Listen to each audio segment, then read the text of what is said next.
Hello friends, good morning. आज के इस वीडियो में बात करते हैं पेशेंट की ऐसी बीमारियां जो ठीक नहीं हो रही हैं, काफ़ी दिनों से दुखी हैं, सभी इलाज कर डाला लेकिन जरूरी या यथोचित रिस्पांस नहीं मिल पा रहा है कि बीमारी ठीक हो जाए। तो उसके लिए सबसे बड़ा माइंडसेट क्या होता है और किस तरह से माइंडसेट ही बीमारी को बनाए रखती है और दवा का इम्पैक्ट नहीं पड़ने देती है, उसी को समझने की कोशिश करते हैं। छोटे से वीडियो में कुछ बातें समझ में आने वाली हैं। तो देखिए, जैसे मान लीजिए ये ह्यूमन है, ऐसे इस तरह से, और इस ह्यूमन बॉडी में कहीं भी डिजीज होगी, डिजीज यानी बीमारी अगर होगी तो उसके लिए ठीक होने के लिए जो जरूरी कंपोनेंट्स हैं, कंपोनेंट्स माने केमिकल, बनाने के लिए आदेश यानी इंफॉर्मेशन कहां से आता है? ब्रेन से। ये जो ब्रेन है इस कंपोनेंट्स को बनाने के लिए बॉडी में इंफॉर्मेशन देता है कि इस केमिकल की जरूरत है इस पोर्शन पे। तो बायोकेमिकल प्रोसेस बॉडी में चलते हैं और बीमारी ठीक होती है।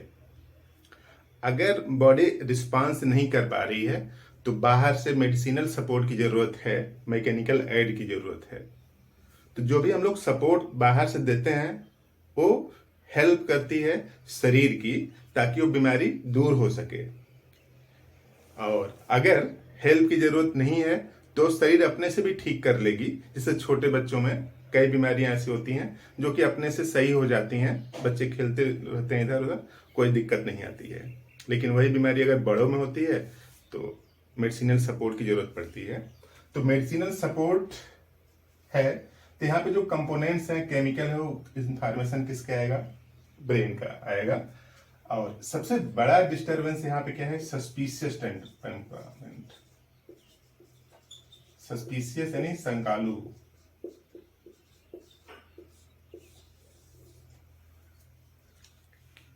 अगर उनके दिमाग में भर दिया जाए कि ये बीमारी लाइलाज है, ठीक नहीं होती है, तो अब उनको दवा खाने के बावजूद लगेगा कि पता नहीं ठीक होगी कि नहीं होगी।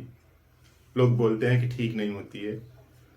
तो अगर उस माइंडसेट में ऐसा है तो ठीक नहीं होने वाला, क्योंकि ब्रेन उतनी क्वालिटी का केमिकल नहीं बनाएगा, क्योंकि सोर्स पे ही निर्भर करता है कि बॉडी में किस तरह की प्रक्रिया चलेगी।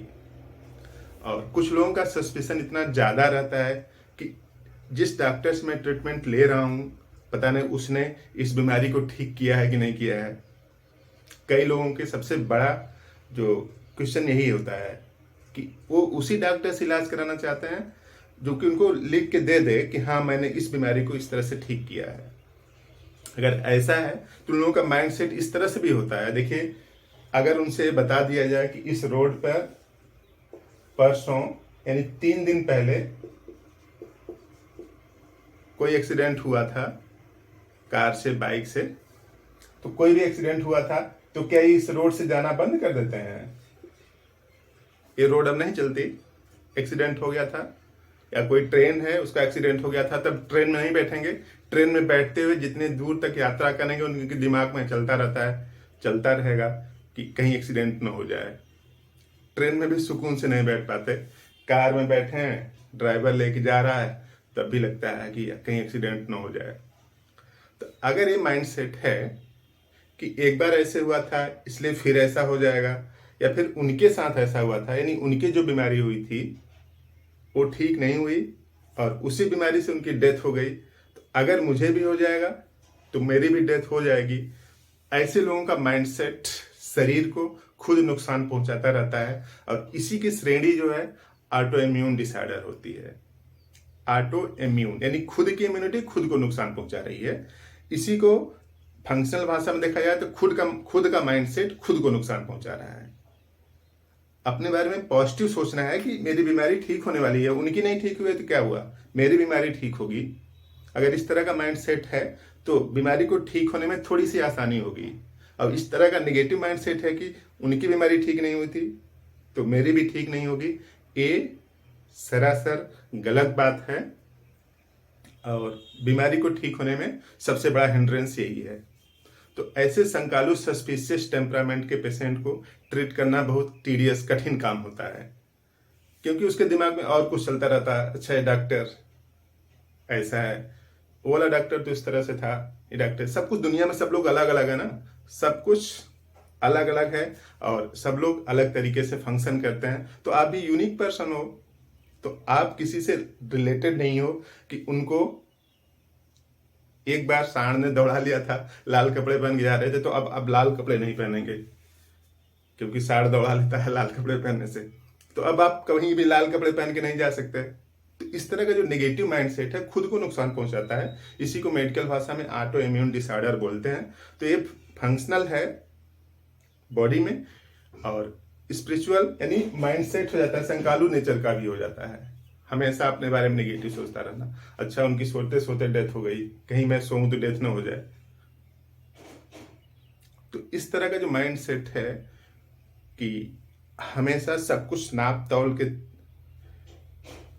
यूज करना और एकदम कैलकुलेटेड, तो उसी कैलकुलेशन उसी उधेड़-बुन में चलते रहते हैं। नींद नहीं आती है और नींद नहीं आती है, डाइजेशन खराब होता है, डाइजेशन खराब होता है, गैस बनती है, गैस से हेडेक होने लगता है। 36 तरह की बीमारियां शरीर में हैं, लेकिन कोई एक भी ठीक नहीं हो पा रही है। तो माइंडसेट को बैलेंस रखना है कि वो अलग हैं, हम अलग हैं, उनकी बीमारी ठीक नहीं हुई तो क्या हुआ, मेरी बीमारी ठीक होगी। अगर ऐसा ही सोच लें तो लड़के पढ़ते हैं, एग्जाम देते हैं, कुछ सेलेक्ट होते हैं, ढेर सारे सेलेक्ट नहीं होते हैं, तो क्या लोग पढ़ना बंद कर दिए? नहीं, लोग पढ़ रहे हैं। तो इसी तरीके का सोच रखना है। अपने बारे में आप अच्छा सोचिए, आप अलग हैं। दुनिया में जितने भी लोग हैं वो कोई भी इस संसार में एक प्राणी भी आप जैसा नहीं है, तो आप यूनिक हो। तो आपकी बीमारी भी आपके लिए यूनिक है, तो उसके ठीक होने के लिए दूसरे पैरामीटर हैं और आप इसी उधेड़-बुन में पड़े रहेंगे कि उनकी नहीं ठीक हुई तो मेरी ठीक नहीं हुई, अच्छा किसी का ठीक हुआ कि नहीं, इस डॉक्टर ने पता नहीं ठीक किया है कि नहीं, इस डॉक्टर ने पढ़ा है कि नहीं पढ़ा है। तो ऐसे लोग की ही बीमारी जल्दी ठीक नहीं होती है। अगर आपका भी कोई कमेंट हो तो इस कमेंट बॉक्स में जरूर लिखिए और अगर मुझे करेक्ट करने की कोशिश करें तो आप बताइए हमने क्या गलत बताया, या फिर आप और बेहतर जानते हैं तो भी लिखिए आप कमेंट बॉक्स में। और हो सकता है कि आपकी बात बेहतरीन हो, उसको मैं यूज कर लूंगा। तो आपने पूरा वीडियो देखा, थैंक यू।